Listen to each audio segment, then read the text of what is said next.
شكرا والصلاة والسلام على سيد البشر شهادة أن لا إله إلا الله وحده لا شريك له ولا فريق له ولا مزيل له ولا مقابل له ونشهد أن من هو لا قائد إلا هو حمدا وحكما ووصفا وجمال ونشهد أن سيدنا أعبدنا أبدرنا أجدرنا أزهرنا أطهرنا أمتنا أقبلنا أجملنا أقوانا أتقانا أولانا أعلانا ثم دنا فتدلى فكان قاب قوسين أو أدنى فأوحى إلى عبده ما أوحى ثم نزل ثم بزل ثم جزل ثم فتدلى ففكر في جمعة ونشهد أن سيدنا محمودنا محبوبنا معصومنا مخدومنا ومولانا وأولانا محمدا عبده ورسوله أما بعد فأعوذ بالله من الشيطان الرجيم بسم الله الرحمن الرحيم الحمد لله رب العالمين الرحمن الرحيم مالك يوم الدين إياك نعبد وإياك نستعين اهدنا الصراط المستقيم صراط الذين أنعمت عليهم غير المغضوب عليهم ولا الضالين آمين اللهم صل على محمد وعلى آل محمد كما صليت على إبراهيم وعلى آل إبراهيم إنك حميد مجيد اللهم بارك على محمد وعلى آل محمد كما باركت على إبراهيم وعلى آل إبراهيم إنك حميد مجيد رب اشرح لي صدري ويسر لي أمري واحلل عقدة من لساني يفقهوا قولي واجعل لي وزيرا من أهلي هارون أخي اشدد به أزري وأشركه في أمري كي نسبحك كثيرا ونذكرك كثيرا إنك كنت بنا بصيرا رب زدني علما رب زدني علما رب زدني علما سبحانك لا علم لنا إلا ما علمتنا إنك أنت العليم الحكيم وظنون إذ ذهب مغاضبا فظن أن لن نقدر عليه فنادى في الظلمات أن لا إله إلا أنت سبحانك إني كنت من الظالمين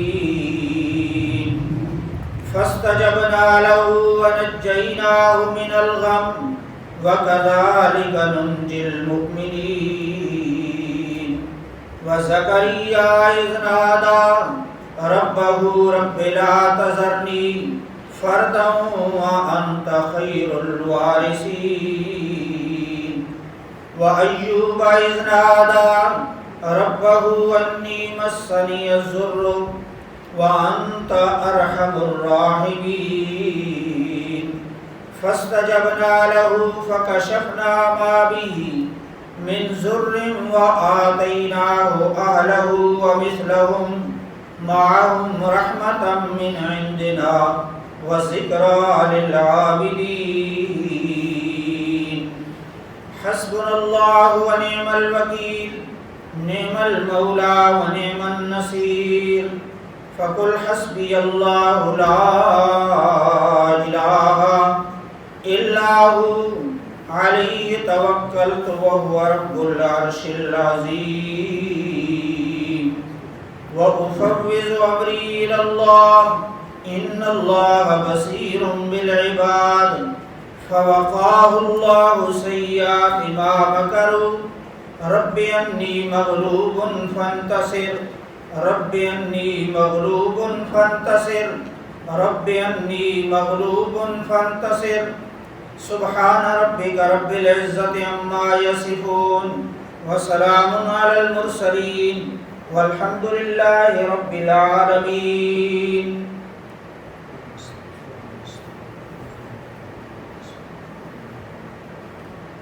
یا الہی جب تک بدن میں جان رہے لب پہ تیرا قرآن رہے یا الہی تمنا ہے آرزو ہے خواہش ہے التجا ہے دعا ہے کہ دنیا میں کوئی کام کر جاؤں یا الہی اگر توفیق ملے تو خدمت قرآن کر جاؤں یا الہی تو رحیم ہے تو کریم ہے مولا تو کرم اپنا عطا کر تیرے کرم پہ ہمیں یقین ہے یا الہی کوئی شے ہمیں ملے یا نہ ملے بس مصطفیٰ ہی ملے وہ شے ملے کہ جس کے ملنے سے خدا ہی ملے حقیقت میں وہ سرور بندگی پایا نہیں کرتے جو عشق مصطفیٰ سے دلوں کو گرمایا نہیں کرتے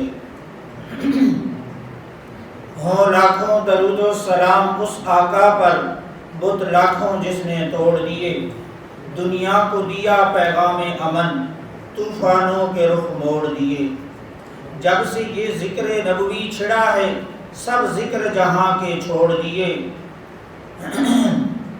یا رب صلی وسلم دائما ابدا علی حبیبک خیر الخلق کلہم پنجابی دا ایک کتاب کہندا میں پوچھیا فلک دے تاریاں نوں لوکی سو گئے تسی کیوں جاگ دے ہو چمک چمک کے بڑی آسمان دی زینت بل بل کے تھلے کی جھانک دے ہو مینوں آکھیا فلک دے تاریاں نے ساڈی پیش ذرا نہ جاندی ہے بس چلے تے زمین تے آ جائیے جتھوں آواز قرآن دی ہوندی ہے حجر اسود نے کسے سوال کیتا تیرا رنگ کیوں ایڈا کالا ہے تیرے اندر کیڑی خوبی ہے کہ تینوں ہر کوئی چومن والا ہے حجر اسود نے مینوں جواب دیتا کہ مینوں تاں ہر کوئی چومن والا ہے کہ تہاڈے تو پہلا پہلا چوم گیا مینوں کملی والا ہے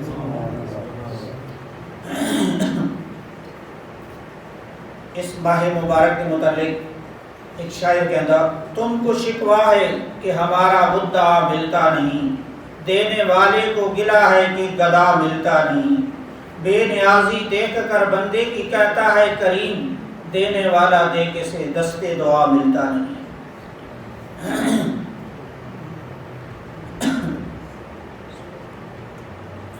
معزز حاضرین بزرگ بھائیوں مسلمان ساتھیوں معروف دوستوں دعا ہے اس بے پرواہ کے دربار لا یزال لجپال کے اندر کہ وہ ذات بے نیاز ایسے الفاظ کلمات عطا فرمائیں جن کی بدولت میری آپ کی سارے انسانوں کی دونوں جہانوں کی کامیابی اور سعادت نصیب ہو جائے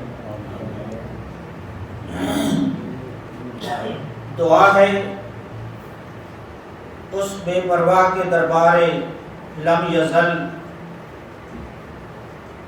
کہ جو دکھی آئے اللہ اس کے دکھوں کو سکھوں میں تبدیل فرما، جو پریشان حال آئے اللہ اس کی پریشانیاں خوشی میں تبدیل فرمائے، جو بیمار آئے اللہ اسے صحت و تندرستی والی دولت سے مالا مال فرمائے، جو مشکلات کے اندر گھرا ہوا آئے اللہ مشکل کشا اس کی ہر مشکل آسان فرمائے، جو حاجت مند آئے اللہ حاجت روا اس کی ہر حاجت پوری فرمائے۔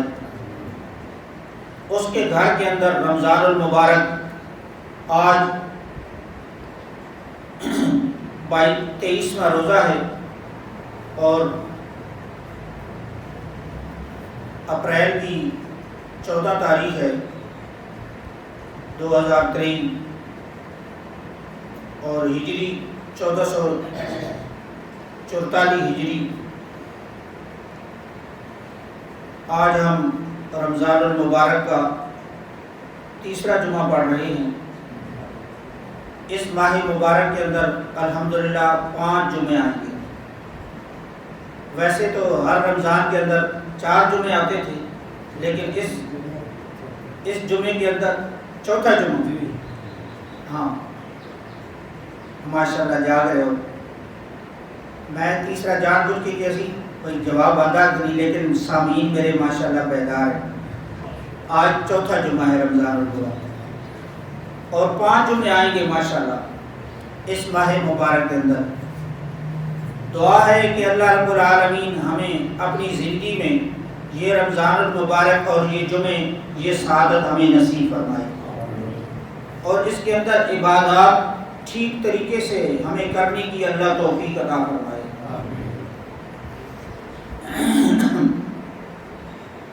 امت محمدیہ پہ جو اللہ نے بہت بڑے احسان فرمائے، انعامات فرمائے، ان انعامات میں سے پہلی امتیں مانگتی گئی کہ اللہ ہمیں جمعہ عطا فرما، لیکن جمعہ دیا تو امت محمدیہ کو اللہ نے عطا کیا۔ پہلی امتیں وہ مانگتی گئیں رمضان المبارک، لیکن رمضان المبارک اللہ نے امت محمدیہ کو عطا فرمایا۔ پہلی امتیں پیغمبر مانگتے گئے اللہ کی آخری کتاب، لیکن یہ کتاب اللہ نے ہمیں عطا فرمائی۔ اس کے انعامات، اس کی رحمتیں جوش کے اندر ہیں، سیل لگی ہوئی ہے، نیکیوں کا ایک سیزن ہے جو ہم گناہگاروں کو بخشنے کے لیے رب کریم ہر روز آسمان دنیا پہ آوازیں بلند کر کے ہمیں بلا رہا ہے۔ جب رمضان المبارک شروع ہوتا ہے اللہ رب العالمین جہنم کے دروازے بند کر دیتے ہیں، جنت کے دروازے کھول دیے جاتے ہیں، رب کی رحمتوں کے دروازے کھول دیے جاتے ہیں، شیاطین جنات انہیں جکڑ دیا جاتا ہے، اور ہر روز آسمانی دنیا پہ یہ آواز بلند ہوتی ہے کہ حل من مستغفرن، ہے کوئی رزق کا طلبگار، ہے کوئی حاجت مند، ہے کوئی مصیبت زدہ، ہے کوئی پریشان حال، ہے کوئی دکھی ہے تو آئے میرے دروازے پہ۔ آج میری رحمت گناہگاروں کے دروازوں پہ دستک دے رہی ہے۔ گناہ لے کے آؤ گے تو معاف کر دیا جائے گا، بیماریوں سے شفا مانگو گے تو میں صحت و تندرستیاں عطا کر دوں گا، اگر مقدمات میں گھرے ہوئے ہو تو مجھ سے مانگو میں عزت سے رہائیاں عطا کر دوں گا، اگر پریشان حال ہو مجھ سے دعا کرو میں تمہاری پریشانیاں خوشی میں تبدیل کر دوں گا، اگر مقروض ہو تو قرضے سے نجات کی دعائیں کرو میں تمہیں قرضے سے نجات دے دوں گا۔ ہر روز یہ آواز آسمانی دنیا پہ اللہ رب العالمین خود آوازیں بلند کر رہا ہے کہ اے خیر کے چاہنے والے سامنے آ اور اے شر کے چاہنے والے رک جا، یعنی اس وقت سے ہلا کر اب برائی سے باز آ، ہر آنچ ہستی باز آ۔ آواز آ رہی ہے، قرآن مجید کہتا ہے وَإِذَا سَأَلَكَ عِبَادِي عني فإني قريب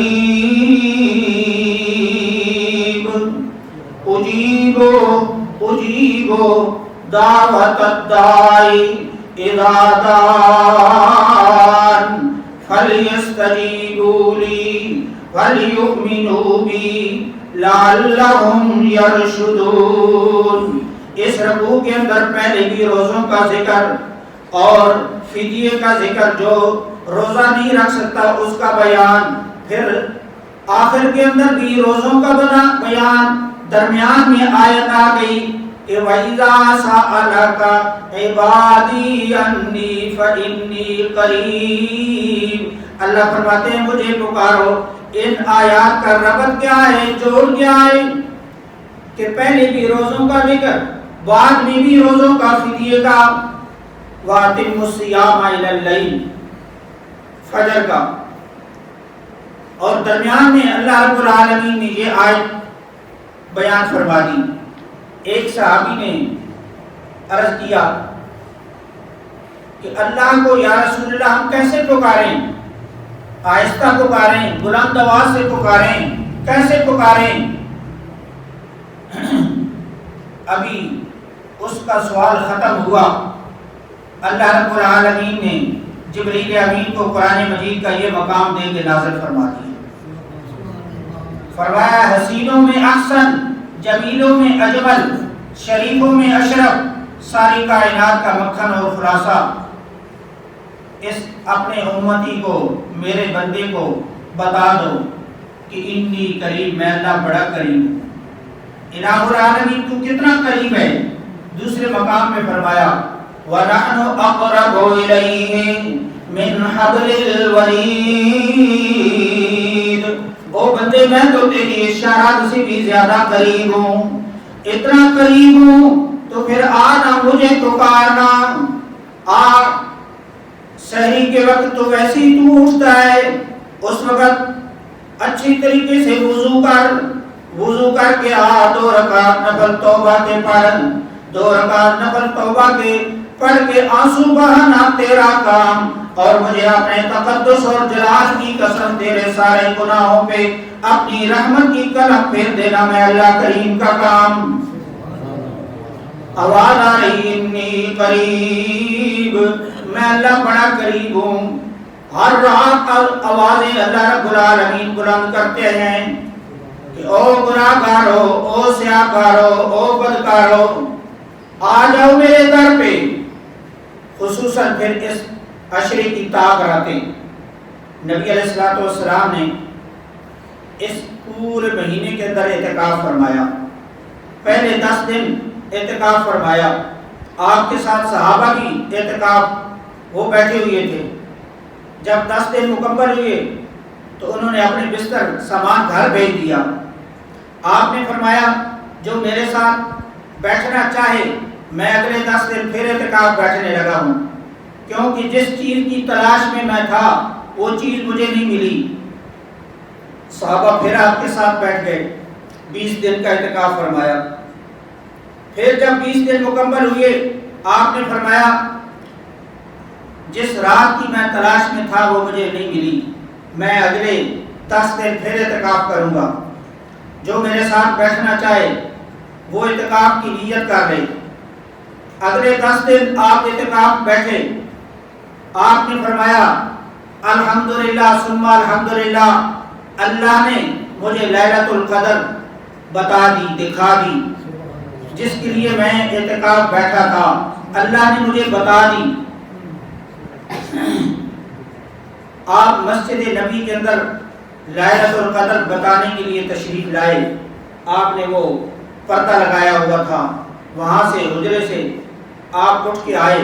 آگے 2 صحابی آپس میں جھگڑ رہے تھے مسئلہ تقدیر کے بارے میں، اللہ نے وہ تعیین اٹھا لی کہ وہ رات کون سی ہے۔ اب اللہ کے پیارے پیغمبر صلی اللہ علیہ وسلم ارشاد فرماتے ہیں کہ لوگوں لیلۃ القدر ہے رمضان کے اندر، اور رمضان کے آخری عشرے کے اندر، اور آخری عشرے کی طاق راتوں کے اندر، لیکن اللہ نے وہ تعیین میرے ذہن سے نکال دی اس کی علامات نشانیاں پیارے پیغمبر صلی اللہ علیہ وسلم نے بتائیں کہ اس کی یہ نشانیاں ہیں، یہ علامات ہیں۔ سردیوں میں وہ رات آئے زیادہ سردی نہیں ہوتی، گرمیوں میں آئے وہ زیادہ گرمی نہیں ہوتی، اور اس رات امن سکون بہت زیادہ ہوتا ہے، شہد کی مکھیاں جیسے چلتی ہیں ایسے بھنبھناہٹ کی آواز آتی ہے۔ اور سب سے بڑی علامت یہ ہوتی ہے کہ بندہ جب دعا کرتا ہے خود بخود اس کا دل رقت میں آ جاتا ہے، آنسو اس کے جاری ہو جاتے ہیں۔ یہ کیفیت جب اسے مل جائے تو سمجھے کہ مجھے لیلۃ القدر والی نعمت اللہ نے عطا فرما دی، کیونکہ پیارے نبی صلی اللہ علیہ وسلم ارشاد فرماتے ہیں کہ جبرائیل اس رات ملائکہ کے ساتھ نازل ہوتے ہیں، اور اتنے ملائکہ ہوتے ہیں کہ زمین کا کوئی چپا ایسا نہیں ہوتا جہاں ملائکہ موجود نہ ہوں، اور جبرائیل کے 600 پر ہیں۔ پیارے نبی صلی اللہ علیہ وسلم نے ایک دن جبرائیل کو کہا یار تو مجھے اپنی اصلی شکل دکھا۔ اس نے عرض کیا یا رسول اللہ آپ نہیں دیکھ سکتے، آپ برداشت نہیں کر سکیں گے۔ آپ نے فرمایا نہیں یار دکھا۔ جب اس نے اصلی شکل دکھائی فخر غشیہ، حضور بے ہوش ہو کے گر گئے۔ پھر تھوڑی دیر سمرے، غشی آئی سے افاقہ ہوا، تو حضور پوچھتے ہیں جبریل تو اس سے بھی بڑے کوئی فرشتے ہیں؟ تو جبریل عرض کرتے ہیں یا رسول اللہ مجھ سے یہ میکائیل فرشتے اور عزرائیل جنہوں نے عرش کو تھاما ہوا وہ کئی گنا مجھ سے بھی بڑے ہیں، اور مجھے اللہ نے 600 پر دیے ہیں، میں نے صرف 2 پر کھولے ہیں۔ حضور فرماتے ہیں زمین و آسمان کا خلا جبرائیل نے بھر دیا، اور جبرائیل کے 600 پروں کے علاوہ 2 بازو ہیں، اور اس رات لیلۃ القدر والی رات ان کے ہاتھ میں ایک جھنڈا ہوتا ہے اللہ کی رحمت کا، وہ اللہ کے گھر بیت اللہ اس کی چھت پہ آتے ہیں اور ملائکہ کی ڈپٹی لگا دیتے ہیں زمین پہ پھیل جاؤ، جو اللہ کو بیٹھے یاد کر رہا ہے، کھڑے یاد کر رہا ہے، لیٹے یاد کر رہا ہے، دعائیں کر رہا ہے، اس کی دعاؤں میں تم آمین کہو سبحان اللہ۔ کیا شان ہے امت محمدیہ کی، کیا مرتبہ ہے، کیا مقام ہے۔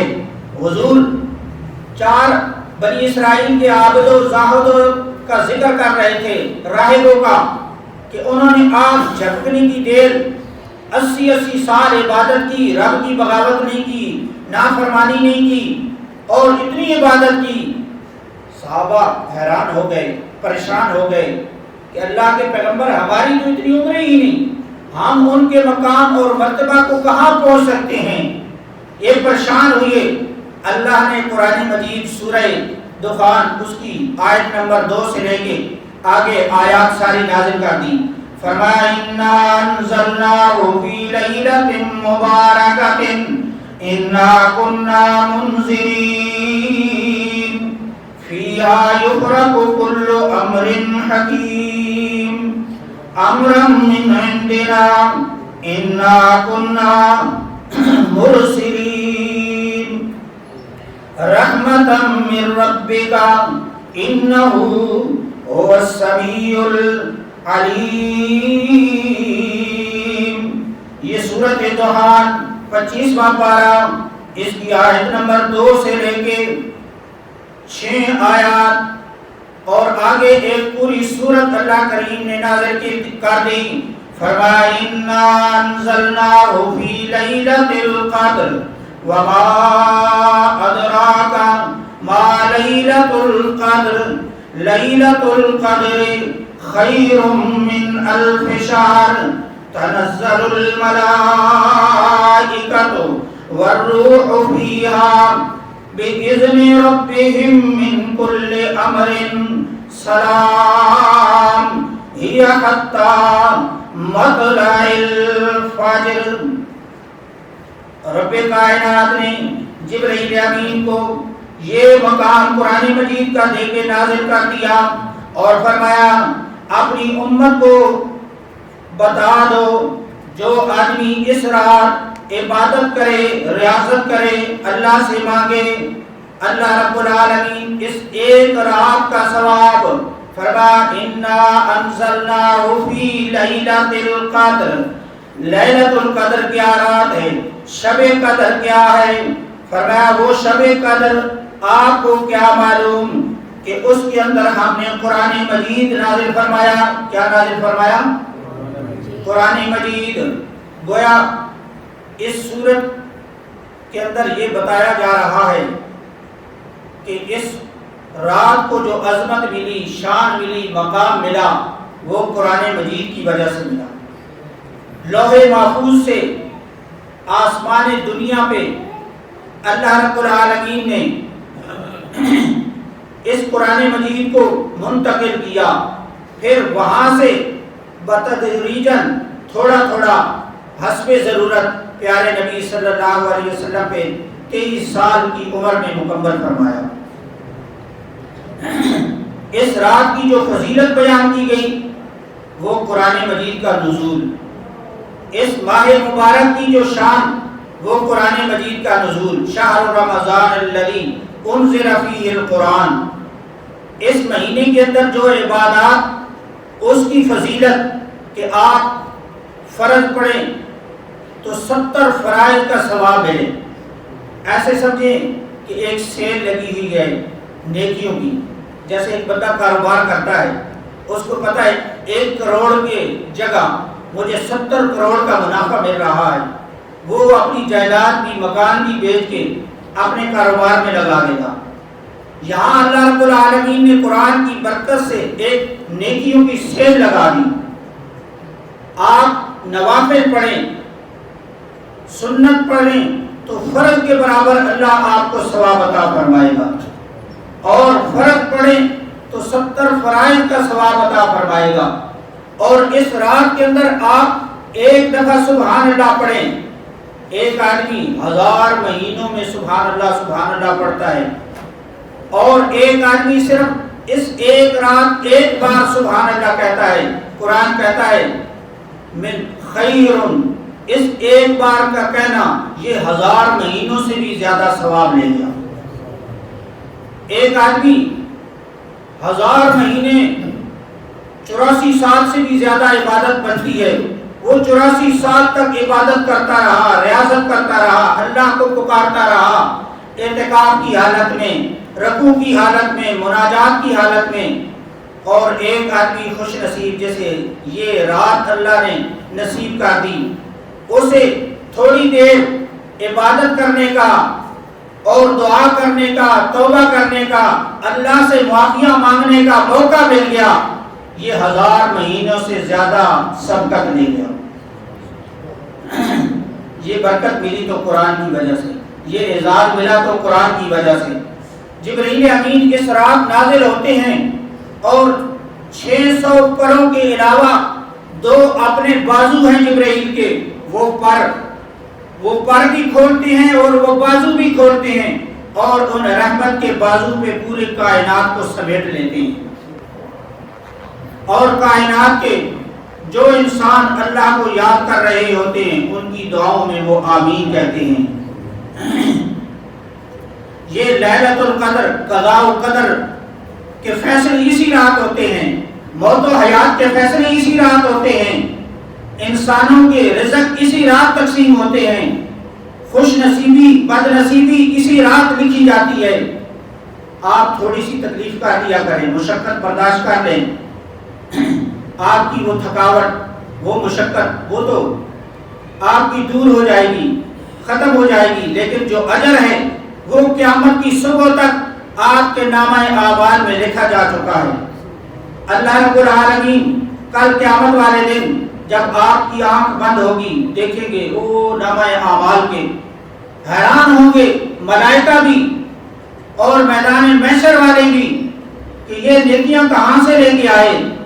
یہ راتیں اللہ نے ہمیں دیں، پتہ نہیں اگلے رمضان ہمیں نصیب ہوتا ہے کہ نہیں۔ کہتے ہیں نا رمضان یہ مہمان ہے، مہمان رمضان نہیں ہے، مہمان تو ہم ہیں۔ رمضان تو ہر سال آتا رہے گا، اگلے سال پتہ نہیں ہم ہوں گے یا نہیں ہوں گے۔ اس لیے اپنے آپ کو خوب تھکائیں عبادت کے اندر، ریاضت کے اندر، جتنی زیادہ تو زیادہ یہ دعا اللہم انک عفو تحب العفو فاعف عنا یہ کثرت سے پڑھیں، اتنی پڑھیں کہ ہر سانس کے اندر یہ دعا آپ کی زبان سے نکلے۔ یہ دعا حضرت عائشہ صدیقہ رضی اللہ عنہ، امت پہ بڑے احسانات ہیں ان کے، پوچھا کہ لیلۃ القدر اگر مجھے نصیب ہو جائے تو میں کون سی دعا کروں؟ تو پیارے نبی نے فرمایا اللہ کی صفت ہے معاف کرنا، اللہ معافیوں کو بڑا پسند کرتا ہے، اللہ سے معافیاں مانگو، اللہ مجھے معاف فرما، تو معافی بڑی اچھی چیز ہے۔ بادشاہ معافیوں کا اعلان فرما اللہم انک عفو تحب العفو فاعف عنا، یہ عفو گناہوں میں عفو ہے، یہ عفو عافیت بدن میں عافیت ہے، یہ عفو دنیا آخرت میں عافیت ہے، یہ عفو یہ آپ کے مال و دولت کے اندر عافیت ہے، آپ کے رزق کے اندر، آپ کی اولاد کے اندر۔ اس کا مفہوم بڑا جامع ہے، بہت ہی زبردست اور وسیع دعا ہے اللہم انک عفو تحب العفو فاعف عنا۔ اس رات سب سے زیادہ دعا کریں، ہر نبی نے سب سے زیادہ دعائیں کی، پیارے نبی نے تو ساری رات یہ دعاؤں میں گزار دی۔ آپ کا زندگی کا سیرت کا پہلو دیکھیں نا، یعنی میدان عرفات دیکھیں، حج دیکھیں، آپ نے وہاں جو ہی زوال کا ٹائم ختم ہوا تو آپ نے زور اور اثر اکٹھی پڑھ لی میدان عرفات کے اندر، 2 رکعتیں زور کی اور ساتھ ہی 2 رکعتیں اثر کی، اور شام تک 6 گھنٹے ٹائم ہے، 6 گھنٹے پیارے نبی دعائیں کرتے رہے، کھڑے ہو کے دعائیں، لیٹ کے دعائیں، بیٹھ کے دعائیں، اتنی دعائیں کی خدا کی قسم بندہ حیران ہو جاتا ہے۔ نبوت کے آنسو میدان عرفات کے اندر گر رہے ہیں اور آپ دعائیں کر رہے ہیں۔ آپ میدان بدر پڑھ کے دیکھیں، یہ 17 رمضان ساری رات آپ نے سر سجدے کے اندر رکھ کے دعاؤں کے اندر گزار دی، اور بدر کی زمین حضور نے آنسوؤں سے تر کر دی، ساری رات سجدے میں گزار کے دعائیں کرتے رہے۔ اللہم ان تہلک ہذہ العصابۃ، یا اللہ یہ تھوڑی سی جماعت میں لے کے آ گیا ہوں، اگر یہ آج ہلاک ہو گئی پھر تیری خالص عبادت کرنے والا کوئی نہیں رہے گا۔ پھر اللہ نے مدد کیسی فرمائی، آسمان سے مدد نصرت کے اللہ نے دروازے کھول دیے۔ تو اس رات آپ سب سے زیادہ کام جو کرنا ہے دعائیں کرنی ہے۔ عربی کی دعائیں نہیں آتی تو بے شک اپنی زبان میں دعا کریں، اللہ کو وہ دعا زیادہ محبوب ہوتی ہے جو اپنی زبان میں کی جائے۔ بعض بندے کہتے ہیں ہم نے ساری انسانوں کے لیے دعا کرتے ہیں، اپنے لیے نہیں کرتے۔ قرآن مجید حالانکہ انداز سکھاتا ہے رب اغفر لی، اللہ مجھے معاف فرما، پہلے اپنے لیے دعا کریں رب اغفر لی ولوالدی، پھر اپنے والدین کے لیے، پھر تیسرے نمبر پہ وللمؤمنین، مومنوں کے لیے۔ سب سے پہلے اپنا حق ہے، اللہ جو میں نے بغاوتیں کی، جو میں نے تیری نافرمانیاں کی، جو مجھ سے جان بوجھ کے غلطیاں ہوئیں، مجھ پہ میرا نفس غالب ہو گیا، شیطان غالب ہو گیا، میں نے تیری حدیں توڑی، بادشاہ معافیوں کا اعلان فرما، مجھے معاف فرما۔ اپنے لیے معافی کی درخواست کریں، پھر اپنے بچوں کے لیے، اپنے اہل و عیال کے لیے، اور سب سے بڑی جو ہماری ضرورت ہے وہ ضرورت کیا ہے؟ وہ ہے جنت کا سوال ہے۔ اللہم انا نسألک الجنت الفردوس، حضور فرماتے ہیں جب بھی اللہ سے سوال کرو تو جنت الفردوس کا سوال کرو، اللہ ہمیں جنت الفردوس عطا فرما۔ اور سب سے بڑی جو بچنے کی چیز ہے وہ جہنم ہے۔ اللہم اجرنا من النار، اللہم اجرنا من النار، اللہ ہمیں جہنم کی آگ سے بچا، اللہ مجھے بچا، میرے بچوں کو بچا، میرے اہل و عیال کو بچا، سارے مسلمانوں کو بچا۔ یہ 3 دعائیں کم از کم 100 بار پڑھیں۔ ایک اللہم انک عفو تحب العفو فاعف عنا، ایک اللہم اجرنا من النار، یہ 100 بار، ایک اللہم انا نسألک الجنت الفردوس، بہت ہی قیمتی راتیں آ رہی ہیں. معتکف آدمی معتکف کے لیے کسی چیز کی پابندی نہیں، بے شک رج کے کھائے، رج کے سمے پر نماز کے ٹائم دینا ستا رہے. صرف ایک ہی پابندی ہے، بولے کم. ایک آدمی نفلی اعتکاف میں بیٹھا ہوا تھا، جو پچھلے جمعے میں گزشتہ سے پیوستہ جمعہ میں نے پڑھایا تو ایک وظیفہ اسم اعظم کا میں نے تقسیم کیا. وہ مسجد میں ایک آدمی نفلی اعتکاف کی حالت میں، روزے کی حالت میں وہ وظیفہ پڑھ رہا تھا. تو امام ابو حنیفہ رحمہ اللہ تعالیٰ باہر آئے. باہر ان کو شیطان نظر آیا. اللہ والوں کو شیطان نظر آ جاتا ہے. تو وہ جھانک رہا تھا، کبھی ادھر دیکھ جھاتیاں پائے، کبھی ادھر جھاتیاں پائے، کبھی ادھر. امام صاحب نے پوچھا تیرا کام ہے گمراہ کرنا، اندر جانا. کوئی عبادت میں لگا ہوا ہے، کوئی دعاؤں میں لگا ہوا ہے، کوئی رکوع میں بیٹھا ہے، کوئی سجدے میں بیٹھا ہے، کوئی ذکر اذکار کر رہا ہے، کوئی رب کی قرآن کی تلاوتیں کر رہا ہے. جانا تیرا کام ہے گمراہ کرنا. انہیں عبادت سے ہٹا، وسوسے سے ڈال. یہاں کیوں جھانکتا ہے، کبھی ادھر جھانکتا ہے، کبھی ادھر جھانکتا ہے بجلی کی طرح. تو وہ کہتا ہے اندر ایک آدمی ہے جس کی وجہ سے مجھے ڈر ہے اور بڑا شدید خوف ہے، اس سے میں ڈر رہا ہوں. آپ دیکھیں جو قرآن پڑھ رہا ہے اس سے وہ ڈر نہیں رہا، جو عبادت کر رہا ہے اس سے وہ نہیں ڈر رہا، جو کھڑے اللہ کو نوافل کے اندر یاد کر رہا ہے اس سے نہیں ڈر رہا.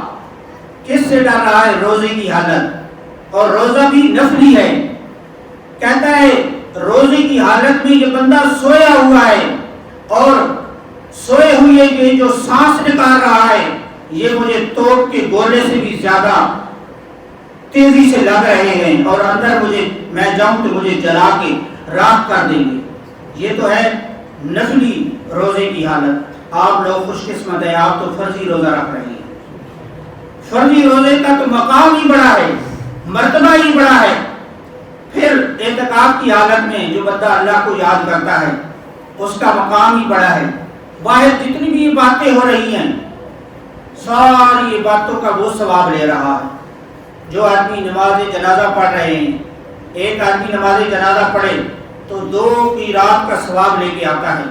اور بعض جنازے ایسے ہوتے ہیں بندہ ان میں شریک ہوتا ہے، صرف اللہ کی رضا کے لیے جب جاتا ہے تو اس بندے کی بخشش کا اللہ اعلان فرما دیتے ہیں. اور حضور نے فرمایا جو محض اللہ کی رضا کی خاطر کسی مسلمان میت کا جنازہ پڑھتا ہے وہ اس کا حق ادا کر دیتا ہے. اور صرف جنازہ پڑھتا ہے تو 1 کی رات کا ثواب اللہ اسے عطا فرماتے ہیں. صحابہ نے پوچھا کی رات کیا ہے؟ سامنے احد پہاڑ تھا. آپ نے فرمایا 1 کی رات کا ثواب احد پہاڑ سے بھی زیادہ. اور جو قبر پہ دعا کر کے جاتا ہے وہ 2 کی رات کا ثواب لیتا ہے اور وہ میت کا حق ادا کر دیتا ہے. تو جو نماز جنازہ کا ثواب ہے، مریض کی عیادت کا ثواب ہے. ایک مریض آدمی اس کی بندہ عیادت کرے 70,000 فرشتے اس کے لیے رحمت کی دعائیں کرتے ہیں. وہ سارا کا سارا ثواب معتکف لے رہا ہے. اور سب سے بڑی بات یہ ہے معتکف چاہے سویا رہے اس کو لیلۃ القدر نصیب ہو جاتی ہے. آپ بھی گھر میں جائیں، آپ بھی لیلۃ القدر آپ کو بھی نصیب ہو جائے گی. میں آپ کو نسخہ بتاتا ہوں. آپ عشاء کی نماز جماعت کے ساتھ پڑھیں. سورج بن کے جو ہی غروب ہو یہ جو راتیں ہیں آپ اس وقت سے یہ دعا پڑھنا شروع کر دیں. اللہم انک عفو تحب العفو فاعف عنا. اور فجر کی نماز بھی جماعت سے پڑھیں. اور صبح جب سحری کے وقت اٹھیں اس وقت پھر توبہ کے نفل پڑھیں. 2 رکعت نفل شکرانے کے پڑھیں. 2 رکعت نماز صلاۃ الحاجت پڑھیں. پھر اللہ سے پچھلی زندگی کی فلم چلائیں، اللہ سے معافیاں مانگیں. اور صبح کی نماز جماعت سے پڑھیں. رات کو کچھ حصوں میں تقسیم کر لیں. کچھ حصہ دعا کے لیے، دعا سب سے زیادہ کریں، کیونکہ قضاء و قدر کے فیصلے اسی رات ہوتے ہیں، موت و حیات کے فیصلے اسی رات ہوتے ہیں، رزق کی تقسیم کے فیصلے اسی رات ہوتے ہیں. اور قضاء و قدر کو جو تبدیل کرتی ہے وہ دعا ہی کرتی ہے. دعا اس طریقے سے مانگیں کہ آپ کے آنسو جاری ہو جائے. اگر ایسی کیفیت نہ ہو تو رونے والا کم از کم ایک حالت کیفیت بنا لیں. ایسے جیسے چھوٹا بچہ ہے نا، اس کی عادت ہوتی ہے ماں باپ سے مانگتا ہے، نہ دے تو روتا ہے، آگے ضد کر لیتا ہے.